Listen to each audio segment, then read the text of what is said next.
कि पूरा का पूरा मलेरी डिस्ट्रिक्ट ही बड़ा खूबसूरत है। और ट्रॉपिकल साथ जो इसका कोस्टल एरिया है, उसके बाद एकदम से ये सेमी माउंटेनियस एरिया यहाँ का शुरू हो जाता है। बिन कासिम, ये पोर्ट कासिम वाला जो एरिया, उसके बाद next in the back of Gulshan Hadeed, ये पूरा सेमी माउंटेनियस टेरेन है। तो बारिशों में, मानसून में बड़ा ज़बरदस्त यहाँ का सब्ज़ा होता है। ये जंगली कीकर यहाँ काफ़ी कसरत में उगते हैं क्योंकि पानी की कमी है, वो ड्राई एरिया है। लेकिन मानसून के बाद ये एकदम से हो जाता है सारा का सारा। ये एक्चुअली होना तो ये चाहिए था कि कराची की ये जो पार्ट्स हैं, ये जो लोकेशंस हैं, इनको प्रिजर्व किया जाता और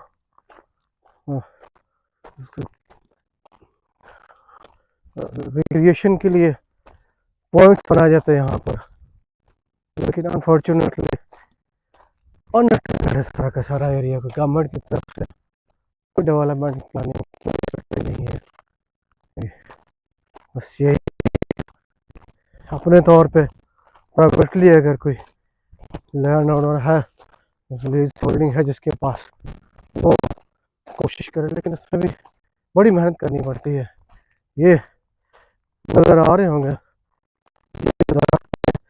ये प्लांटेशन मानसून प्लांटेशन थी जो कि फॉरेस्ट डिपार्टमेंट सिंध ने की, और ये लेट स्टार्ट हुई कि जब ये प्लांटेशन की गई तो उस वक्त तक मानसून ख़त्म हो चुका था। तो ये हमारी जो गवर्नमेंट एंड एस्टेब्लिशमेंट की एक चेन है, उसमें इतनी चीज़ें कि एक पौधा नर्सरी से उठ के और ज़मीन पे लगने के लिए 2.5 महीने ले लेता। तो इस तरह की एडमिनिस्ट्रेशन पॉसिबल किस तरह से होगा कि आप जो हम कोई अच्छी उम्मीद भी लगा लगे जी हमारे यहाँ कोई डेवलपमेंट हो जाएगी, कल दिन अच्छे आएंगे, परसों दिन अच्छे आएंगे, पॉसिबल नहीं है। जब तक के ये सारा स्ट्रक्चर चेंज नहीं होगा, पॉसिबल नहीं होगा। इस तरह से पहले वाली वीडियोस में मैंने कहा कि पार्ट्स हैं इश्यूज के, ये सब मिलके हमारे लिए एक क्राइसिस बन गया। वो क्राइसिस में से निकलना अब जो है उसके लिए एक विजडम एंड कमांड की ज़रूरत है, जो कि अनफॉर्चुनेटली जो हमारा पॉलिटिकल कार्डर है उसके पास भी नहीं है। उनके लिए तो कोई टेस्ट ही नहीं है, ना कोई आईक्यू टेस्ट है, ना कोई सूटेबिलिटी टेस्ट है। तो प्राइम मिनिस्टर्स एंड मिनिस्टर्स जो है वो लगा दिए जाते हैं डिपार्टमेंट्स के। तो almost each and every department जो है गवर्नमेंट का, वो टेक्निकल डिपार्टमेंट, इरिगेशन हो गया इटसेल्फ, एग्रीकल्चर हो गया, के बाद आपके ये लैंड डेवलपमेंट हो गई, एडमिनिस्ट्रेशन जो है का जो रिकॉर्ड है, प्लानिंग एंड डेवलपमेंट, या एडमिनिस्ट्रेशन वो skilled under 3 to 4 years old bureaucratic style administration, और फिर उनके बाय द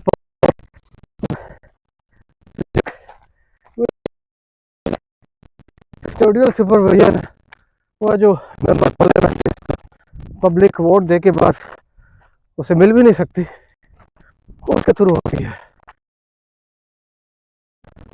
आप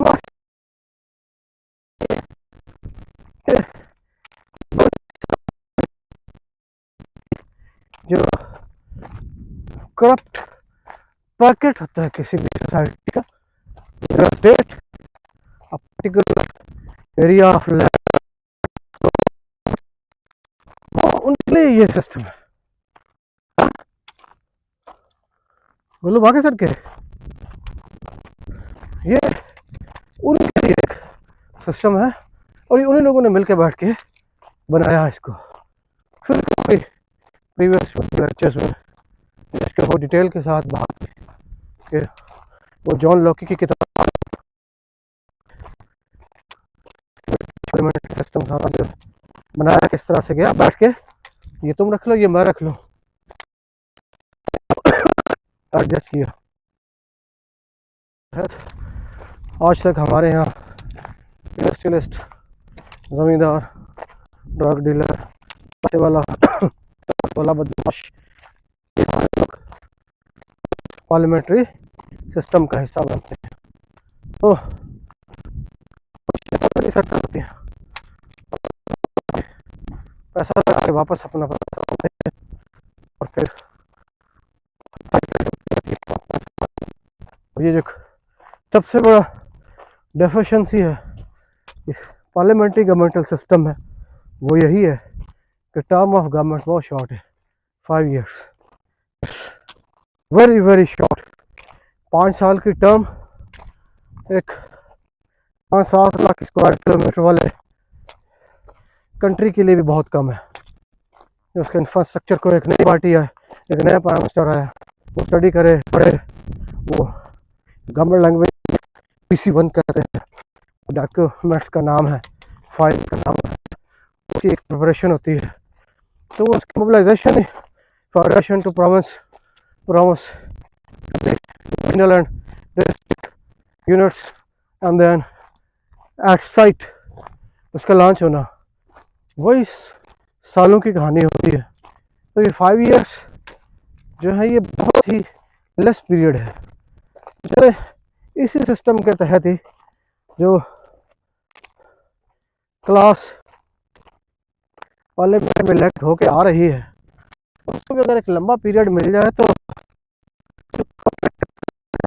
परफॉर्मेंस देना पड़ जाएगी। असली तो भाग जाएंगे, स्किल्ड लोग आ जाएंगे, टेक्निकल लोग आ जाएंगे, टेक्नोक्रेट्स या इलेक्शंस गवर्नमेंट का हिस्सा बनना शुरू हो जाएंगे। लेकिन